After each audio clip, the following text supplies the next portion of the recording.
జ్యోతిర్మయుడగు దేవుని సంగమా, దేవుని సమాజమా, దేవుని బిడ్డలారా, తేజోమయుడైన యేసు క్రీస్తు యొక్క స్వరక్తమిచ్చి సంపాదించిన సంగమా, ఈరోజు దేవుని యొక్క దివ్యవాక్యమైన బైబిల్ గ్రంథంలో నుండి ప్రార్థన ఎలా చేయాలి అనే విషయం గురించి మనము నేర్చుకుందాం. నేర్చుకునే ముందు ఒక విశ్వాసురాలు మాణిక్యమ్మ అనే ఒక తల్లి ప్రార్థన అవసరత నన్ను కోరింది. ఏం ప్రార్థన అవసరత కోరింది అని అంటే, ఆమె ఇంట్లో చాలా ఎలుకలు రాత్రివేళ వచ్చి మనుషులు సదిరినట్టుగా వస్తువులు చెల్లా చెదురుగా వస్తువులన్నింటినీ పాడు చేసి పదార్థాలన్నింటినీ కూడా పాడు చేస్తున్నాయి. ఈ ఎలుకలన్నీ మా ఇంట్లోకే ఎందుకు వస్తున్నాయి? పక్కింట్లోకి పోవచ్చు కదా. పక్కింట్లోకి పోయేటట్టుగా ప్రార్థన చేయండి పాస్టర్ గారు అని ప్రార్థన అవసరత అడుగుతూ ఉంది. ఇంకొక వ్యక్తి సుగుణ అనే ఒక అక్క, విశ్వాసురాలు, 20 సంవత్సరాల నుంచి సంఘంలో ఉంది. ఆమె ఏమని అడుగుతూ ఉంది అని అంటే, మా ఇంట్లో పిల్లులు బాగా వస్తున్నాయి. పాలు 35 రూపాయలు 36 రూపాయలు పెట్టి ఫుల్ పాల ప్యాకెట్ 1/2 లీటర్ తెచ్చుకొని పిల్లలకు, మనవళ్ళకు, మనవరాళ్లకు తాగిద్దాం కదా అని తెచ్చి వేడి చేసి అక్కడ పెడితే మళ్ళీ వచ్చేసరికి అవి పిల్లులు వచ్చి తాగి వెళ్తున్నాయి. పిల్లులు మా ఇంట్లోకే ఎందుకు వస్తున్నాయి? పక్కింట్లోకి పోవచ్చు కదా. మా వస్తువులే, మా పదార్థాలనే పాడు చేస్తున్నాయి కదా అని వీటిని రాకుండా ప్రార్థన చేయండి అయ్యగారు అని ఆమె ప్రార్థన అవసరత కోరుతూ ఉంది. మరి ఒక స్త్రీ వచ్చి ఆమె ఒక విచిత్రమైన మాట మాట్లాడుతూ ఉంది. మేము రొట్టెలు చేసుకొని మా ఇంట్లో కుటుంబ సమేతంగా తిందామని ఒక ప్లేట్లో మా ఇంట్లో కావాల్సిన రొట్టెలన్నీ తయారు చేసుకుంటే కోతులు చాలా ఉన్నాయి మా ఊర్లో. అడవుల నుంచి అన్ని కోతులన్నీ వచ్చి మా ఇంటి దగ్గరనే పెద్ద చెట్టు ఉంది. ఆ చెట్టు దగ్గర కోతులు చాలా ఉన్నాయి. ఆ కోతులు మేము రొట్టెలు చేసుకుంటే రొట్టెలు ఎత్తుకుని వెళ్తున్నాయి. పిల్లల కోసం బిస్కెట్ ప్యాకెట్లు తెస్తే బిస్కెట్ ప్యాకెట్లు కూడా ఎత్తుకొని వెళ్తున్నాయి. ఈ యొక్క కోతులన్నీ కూడా మా ఇంట్లో కూడా కాదు, మా ఇంటి పక్కలలో కూడా కాదు, మా ఏరియాకు కూడా రావద్దు. అవి అరణ్యంలోకి పోయి అక్కడ పండ్లు తినేటట్టుగా మా యొక్క ఊరు కూడా వదిలిపెట్టిపోయేటట్టుగా ప్రార్థన చేయండి బ్రదర్ గారు అని ఆమె కోరుతూ ఉంది. ప్రియమైన దేవుని బిడ్డలారా, మనకు కోతుల గురించి, మనకు పిల్లుల గురించి, ఎలకల గురించి ప్రార్థన మనకు దేవునికి చేయాలని వీరందరూ కోరే మాటలు ఏదైతే ఉందో, ఇవి బైబిల్కు అనుకూలమేనా? ఈ ప్రార్థనలు సరి అయినయేనా? ఇలాంటి వాటి గురించి ప్రార్థనలు చేయవచ్చా? ప్రియమైన దేవుని బిడ్డలారా, మనం ఒకసారి ఆలోచన చేసినట్టయితే ఉంటే, 12 సంవత్సరాలు రక్తస్రావం కలిగిన స్త్రీ యేసుక్రీస్తు ప్రభు రోగులను స్వస్థపరుస్తున్నాడని, వారి యొక్క ఆరోగ్యం బాగుపడుతుందని, ఎన్ని లక్షలు పెట్టినా కానీ బాగుపడని పెద్ద పెద్ద రోగాలు బాగుపడుతున్నాయని రక్తస్రావం కలిగిన స్త్రీ యేసుక్రీస్తు ప్రభు యొక్క వస్త్రపు చెంగు పట్టుకుంటే బాగుపడ్డది కదా. అది కదా విశ్వాసం, అది కదా నమ్మకం, అది కదా పూర్తి ప్రగాఢమైన విశ్వాసం. కొండలు బద్దలు చేయు సుత్తి వంటిది కాదా దేవుని యొక్క వాక్యం? తన మాట చేత సర్వ ప్రపంచాలను కలిగజేసిన దేవుడు నీ ఎలుకల గురించి, నీ పిల్లుల గురించి, కోతుల గురించి ప్రార్థన చేయమని ఒక దైవజనుని దగ్గరకు వచ్చి ఆ సమయాన్ని వృధా చేయడం కాకుండా దేవుని యొక్క నామాన్ని అవమానపరుస్తూ లేరా మీరు? మీ జాగ్రత్త లేకపోవడం ద్వారా కదా అవన్నీ వచ్చి ఆ విధంగా పాడు చేసేది. అజాగ్రత్తగా ఉండడం చేతనే కదా.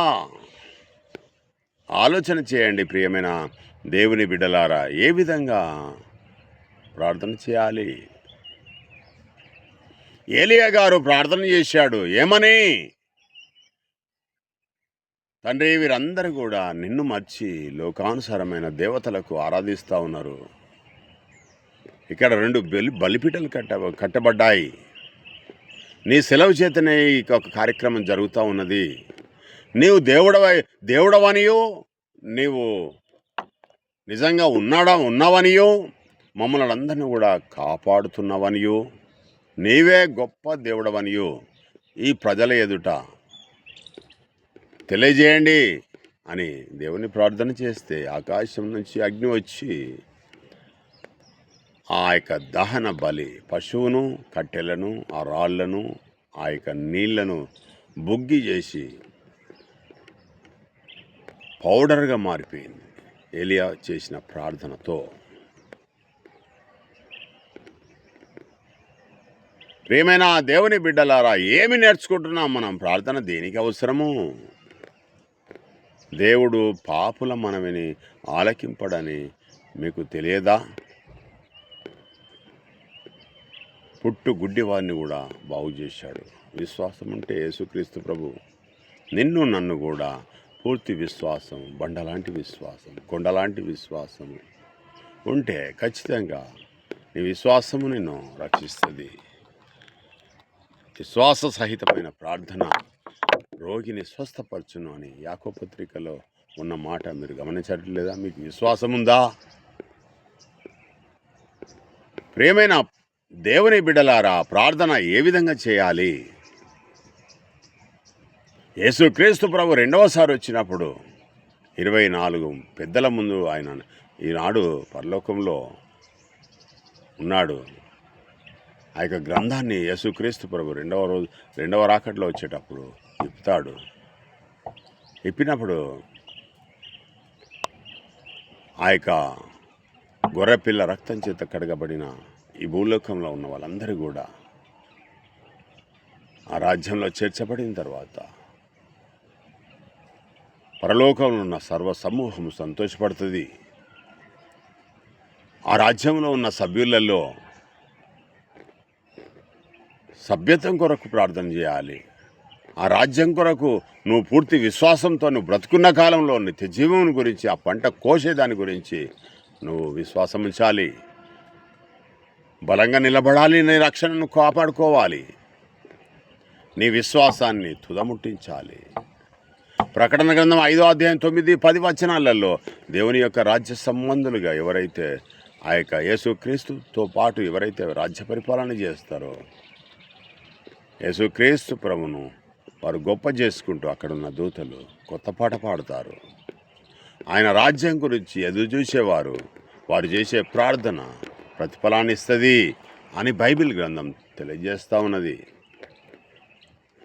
ప్రియమైన దేవుని బిడ్డలారా, ప్రార్థన ఎలా చేయాలి అని యేసుక్రీస్తు ప్రభు 6వ అధ్యాయంలో మత్తయి రాసిన సువార్తలో తెలియజేశాడు కదా.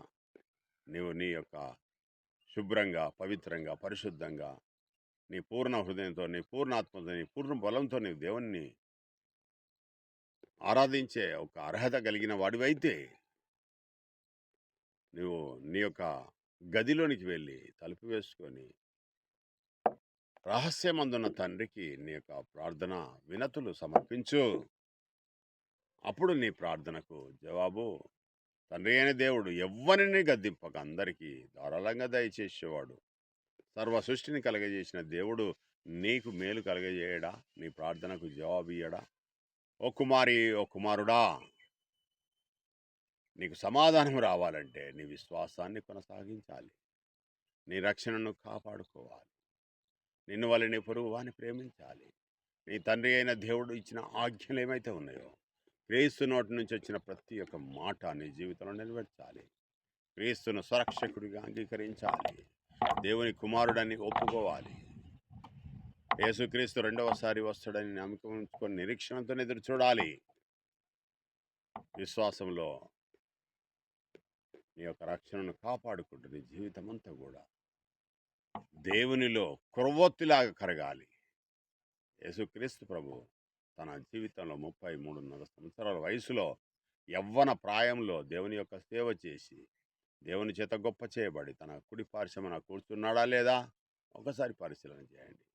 ఎలుకల గురించి, పిల్లుల గురించి, కోతుల గురించి కాదు ప్రార్థన. దేవుని యొక్క రాజ్యం గురించి, ఆ రాజ్యంలో పౌర హక్కు గురించి, క్రీస్తుతో నుండే మహాభాగ్యం గురించి.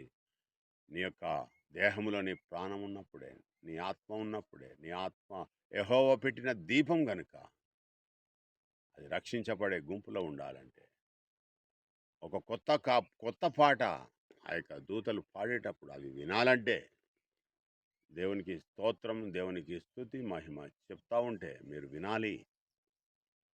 దేవుడు ఎల్లప్పుడూ తన దూతలతో పరలోకములో పరిశుద్ధుడు పరిశుద్ధుడు పరిశుద్ధుడు అని పిలువబడతా ఉన్నాడు. స్తుతులకు అర్హుడుగా ఉన్నాడు. నీవు కూడా నీ యొక్క దేహంలో ఉన్నప్పుడే నీకు జీవమిచ్చిన తండ్రి అయిన దేవుడు కుమారునికి విధేయుడిగా ఉండి తండ్రికి ఇష్టడుగా ఈ లోకంలో జీవించినట్టే నీ చేసే ప్రార్థన దేవునికి అంగీకారం అయితే నీ ప్రార్థనకు జవాబు ఇస్తాడు. హిజ్కియాలాగా, దావీదులాగా, యేసుక్రీస్తు ప్రభులాగా. ప్రియమైన దేవుని బిడ్డలారా, ఈ మాటలు మీరు మీరందరు ధన్యులు. ఈ మాటలు మీరు విని ప్రార్థనకు ఏ విధంగా చేయాలనో ఆ ప్రార్థన నేర్చుకొని మీ జీవితంలో క్రీస్తును మాదిరిగా చేసుకొని బ్రతకాలని కోరుతూ ఈ మాటలు ఇంతటితో నేను ముగిస్తున్నాను. ఈ మాటలన్నీ కూడా మీ వినికిట్లో ఫలించును గాక. దేవుడు మిమ్మల్ని అందరినీ దీవించును గాక. తండ్రి అయిన దేవుని యొక్క ప్రేమయు పరిశుద్ధ యేసుక్రీస్తు ప్రభు యొక్క కృపయు పరిశుద్ధాత్మ యొక్క నివాసము తల వంచిన మీ అందరి మీదను, ప్రపంచంలో ఉన్న పరిశుద్ధులందరి మీదను ఉండును గాక. ఆమేన్.